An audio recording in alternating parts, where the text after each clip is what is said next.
Welcome, I'm Nina Gryphon, and this is the Astrology and Magic channel. Today we'll talk about the astrology of week 2 of August 2025. This spans the 10th of August through the 16th. First off, I'd like to say thank you to all of my patrons. I'd appreciate all of your support. If you would like to become a patron, you can go to patreon.com/NinaGryphon. At the highest tier, you can get my monthly Magical Elections ebook, which teaches you how and when to make astrological talismans. At any tier, you get access to these forecasts early before the general public.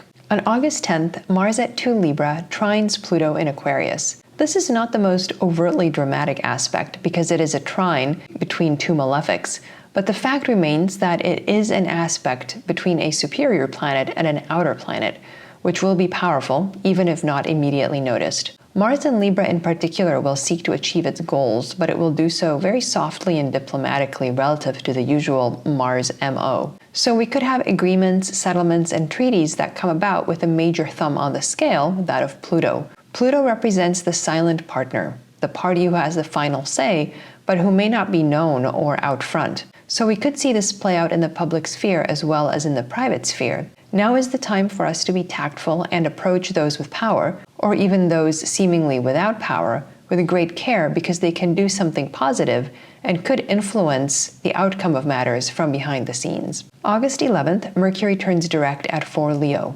Mercury turns direct now a few days after his morning rise, which happened August 8th. It is said that a planet turning direct is like a sick person first getting out of bed because they are feeling better. It represents a major turning point for the good, toward movement, toward activity, and toward the normal course of things. Mercury is spending a lot of time in Leo this year, and he will remain in Leo until early September. So expect hot weather to continue until that date, as his slow motion in a fire sign will make hot weather linger and be slower to leave than usual. More generally, when Mercury goes direct, matters that have been slow to get untangled tend to get straightened out now. August 11th, Saturn retrograde at 1 Aries sextiles Uranus in Gemini. This is an important aspect as the last time these two planets made a sextile was in April, when Saturn was in Pisces and Uranus was in Taurus. This is the first time they aspect in Aries and Gemini. Most likely, we will get a preview of coming attractions as these two planets continue to aspect each other into the new year.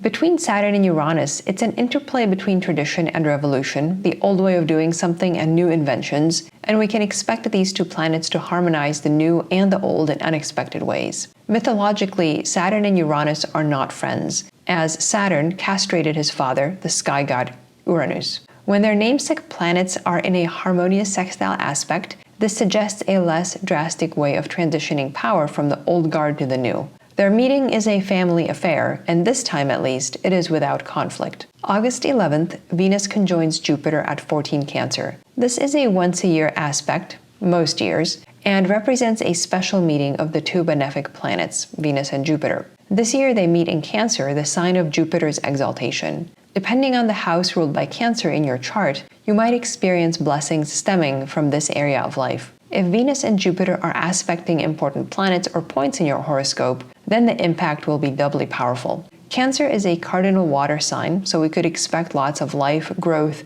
and favorable activity centering around aquatic areas of all kinds, but particularly rivers and fast-moving water, since that is specific to Cancer. This could be a rainy combination in terms of weather, since Jupiter brings thunderstorms and Venus brings moisture, multiplied by their meeting in a water sign. On a personal level, the sky is the limit, quite literally, since it's only the indications in your own natal horoscope that determine the extent to which you get Venus and Jupiter in your life. Whether the outcome is romantic, thanks to Venus, or financial, thanks to Jupiter, the meeting of these two planets can be a blessing. It is worth noting that we will get another Venus-Jupiter conjunction in 2026 at 25 Cancer. Leo will get skipped entirely, and then in 2027, Venus and Jupiter will meet again in Virgo. August 14th, Mars at 4 Libra sextiles Mercury in Leo. Mars is moving faster than Mercury right now, and they are meeting in a harmonious sextile aspect. Mercury's activity can be accelerated with Mars's presence, even though Mercury is moving quite slowly after turning direct. Mercury and Mars together indicate fast thinking, fast speech,